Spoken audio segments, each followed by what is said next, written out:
November 1923. A man named Heinrich walks into a bakery. He carries a wheelbarrow, not full of vegetables, not full of tools, full of cash. 10 billion marks just to buy one loaf of bread. He sets it down, turns away for one moment.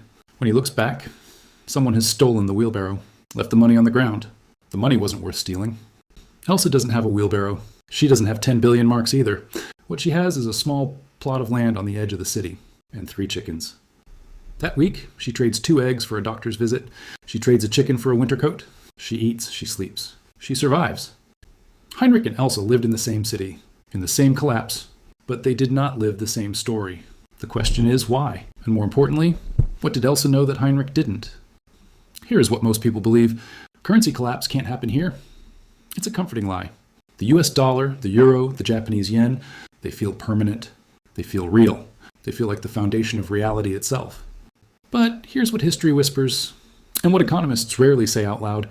Every currency in human history has either failed or been radically devalued. Every single one. The Roman denarius, the continental dollar, the Zimbabwean dollar, the Argentine peso, not once, not twice, 9 times. And here's the part nobody tells you. Currency doesn't have to collapse completely to destroy you. A slow bleed is enough. Inflation of 10% a year for 10 years. Your savings lose half their value. Silently, legally, while you sleep. The real question isn't if currency fails. The real question is what survives when it does? Part 1, asset number 1, land. Hungary, 1946, the most severe hyperinflation in recorded history. Not Germany, not Zimbabwe. Hungary, prices doubled every 15 hours. The government printed a note worth 100 quintillion pengo. Workers were paid twice a day, because by evening, the morning's wages were worthless. But the farmers in the countryside, they didn't care about the pengo. They had something the printing press couldn't touch. Land. You cannot print more land. You cannot devalue it with a policy decision. You cannot make it disappear with a stroke of a pen. When the currency collapsed, a small landowner in rural Hungary became one of the wealthiest people in his village, not because he had more, but because he had something real. His neighbors brought him wheelbarrows of cash. He traded crops. He negotiated. He survived. This is the first law of crisis economics. Hard assets beat paper promises. Land is the original hard asset. It produces food. It provides shelter. It can be traded. It exists in physical space. During the Argentinian collapse of 2001, farmland values didn't crash with the peso. They held, then they rose, because the land still grew soybeans. The soybeans could still be exported for dollars. The land didn't care what Buenos Aires decided. The Romans understood this. Res nullius, land owned by no one, was the greatest fear of the Roman ruling class, because whoever controls the land controls life itself. Not the currency, not the bank, the land. Part 2, asset number 2, practical skills. Yugoslavia, early 1990s. The wars of dissolution have begun. The dinar is collapsing. Supply chains are broken. Sanctions are biting. In the city of Sarajevo during the siege, one of the most documented collapses of modern civilization, something remarkable happened. People didn't trade gold first. They traded labor. A man who could fix a generator became more valuable than a banker. A woman who knew how to preserve food, can vegetables, bake bread from scratch. She had currency that never inflated. A surgeon named Dr. Zoran Stankovic continued to work through the entire siege. He was never hungry. He was never cold. Because people needed him. They brought him firewood. They brought him food. They brought him anything. His skills were the asset. Here's what the financial industry never teaches you. When currency fails, the economy doesn't disappear. It transforms from an exchange of money economy to an exchange of value economy. And value, real value, lives in human capability. Can you grow food? Can you purify water? Can you repair engines, treat infections, build shelter? These are not romantic survival fantasies. This is documented history.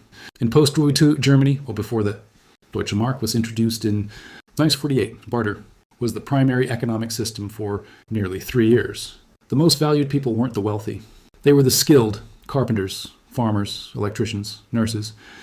This is the second law. Skills are the only asset that cannot be confiscated, inflated, or burned. Part 3, asset number 3, hard commodities, gold, silver, energy. Iran, 2012. The US and EU imposed sweeping sanctions. The Iranian rial loses 80% of its value in 12 months. Not slowly, not quietly, fast, violently, publicly, ordinary Iranians who kept savings in rials watch their life's work evaporate. But some don't. Across Tehran, families who had converted savings into gold coins, specifically the bahar, Azadi gold coin, an Iranian tradition, hold onto their wealth. The coin's value in rials skyrocketed. But in terms of purchasing power, In terms of what it could actually buy, it held. Gold has been money for 5,000 years. Not because governments said so, because people chose it. It's scarce, it's durable, it's divisible, it's recognized everywhere on Earth. In 1920, 1 gold ounce bought a fine men's suit. In 2224, 1 gold ounce still buys a fine men's suit. The price changed, the value didn't. But here's what most people miss. Gold is not the only hard commodity. Silver is historically more accessible, the metal of everyday trade, not royal treasuries. In ancient Rome, when gold was for emperors, silver was for merchants. And in modern crises, energy. During the Venezuelan collapse of one of the most severe economic implosions of the 21st century, a tank of gasoline became a form of currency. People with generators, with stored fuel, with wood-burning stoves, they had heat, they had light, they had power, literally and figuratively. This is the third law. Commodities that civilization cannot function without will always hold value. Gold because of human psychology, 5 millennia deep and still running. Silver because of practical utility. Industrial demand plus monetary history. Energy because the modern world runs on it. And when the grid fails, whoever has energy has leverage. But here's where the story gets deeper. We've been talking about things, land, skills, metals, energy. And yes, these matter enormously. But halfway through every great collapse in history, a pattern emerges that no financial textbook prepares you for. The most valuable asset of all isn't something you can hold in your hand. It isn't something you can bury in your backyard. It's something far more fragile and far more powerful. It's trust. Specifically, social trust between people who know each other. In every collapse, from Weimar Germany to post-Soviet, Russia to the Argentinian crisis, the survivors weren't always those with the most resources. They were those with the deepest networks. The farmer who shared his harvest had neighbors who protected his land. The mechanic who fixed trucks on credit had fuel brought to his door. The isolated hoarder, sitting on gold in a locked room, he was a target, and he was alone. History is unambiguous about this. Community is infrastructure, and this changes everything about what we've been discussing. Part 4, asset number 4, social capital and community. Japan, 1945. 2 cities have been incinerated. The economy is shattered. The yen means almost nothing. And yet, Japan rebuilds, not in decades, in years. Economists have long puzzled over Japan's post-war recovery. They point to American aid, to industrial policy, to technology transfer, all true. But there's something else. Japan had keiretsu, interconnected networks of businesses, suppliers, and families, bound together by obligation, reputation, and mutual aid. When the currency had no value, these networks still functioned, because the relationships had value. Suppliers extended credit not because of contracts, but because of honor. Workers stayed loyal not because of wages, but because of belonging. The currency failed. The social infrastructure held. And the social infrastructure rebuilt everything else. 1991, 1998, the ruble collapses. Savings evaporate overnight. The Soviet system vanishes and takes the safety net with it. The official economy? Chaos. The informal economy, built on Blatt, the Russian concept of personal networks and informal exchange. It kept people alive. A doctor calls a friend who knows a supplier. A factory worker trades materials for food. An engineer repairs equipment. In exchange for his children's school fees being covered? None of this appears in GDP statistics. None of it required rubles. It required knowing people who trusted you. This is the 4th law. When formal systems fail, informal trust networks become the operating system of survival. This is not a new idea. It is, in fact, the oldest idea in human civilization. Before banks, before currencies, before governments. There was the tribe, the village, the network of people who would vouch for you, feed you, defend you. Modernity convinced us we no longer need this. Modernity was wrong. Part 5, asset number 5, information and adaptability. Zimbabwe, 2008, inflation hits 89.7 sextillion%. Prices change hourly. In this environment, one group prospers in ways that shock economists. Not the wealthy, not the connected, the fast. A young entrepreneur named Munyaradzi, and thousands like him, develop an almost preternatural sensitivity to information. Which shop just received flour? Which border crossing is open today? What's the exchange rate at the parallel market right now? Not yesterday, now. He doesn't have land. He doesn't have gold. He has a phone, a network of informants, and a mind that processes change faster than most people breathe. He arbitrages. He adapts. He moves. In a stable economy, this might make him a minor trader. In a collapsing one, he becomes essential. Every collapse accelerates change. The old maps stop working. And the most dangerous thing you can carry into a crisis is certainty. Certainty about what money is worth. Certainty about which assets are safe. Certainty that your government will protect you. Certainty that tomorrow will look like today. History shows The people who adapt fastest die last. Not the strongest, the most adaptable. Darwin didn't say the strongest survive. He said the most responsive to change. This is the fifth law. The ability to read, interpret, and act on changing conditions faster than others is itself an asset, but one that compounds over time, cannot be taken from you. Information, situational awareness, mental flexibility. In a stable world, these are advantages. In a collapsing one, they are survival equipment. Let's step back. 5 assets.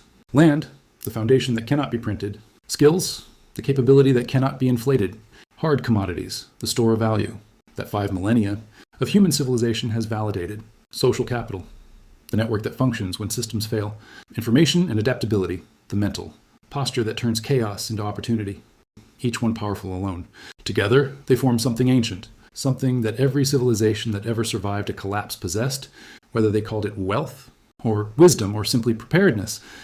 Elsa didn't read a finance textbook. She wasn't a prepper in the modern sense. She wasn't afraid.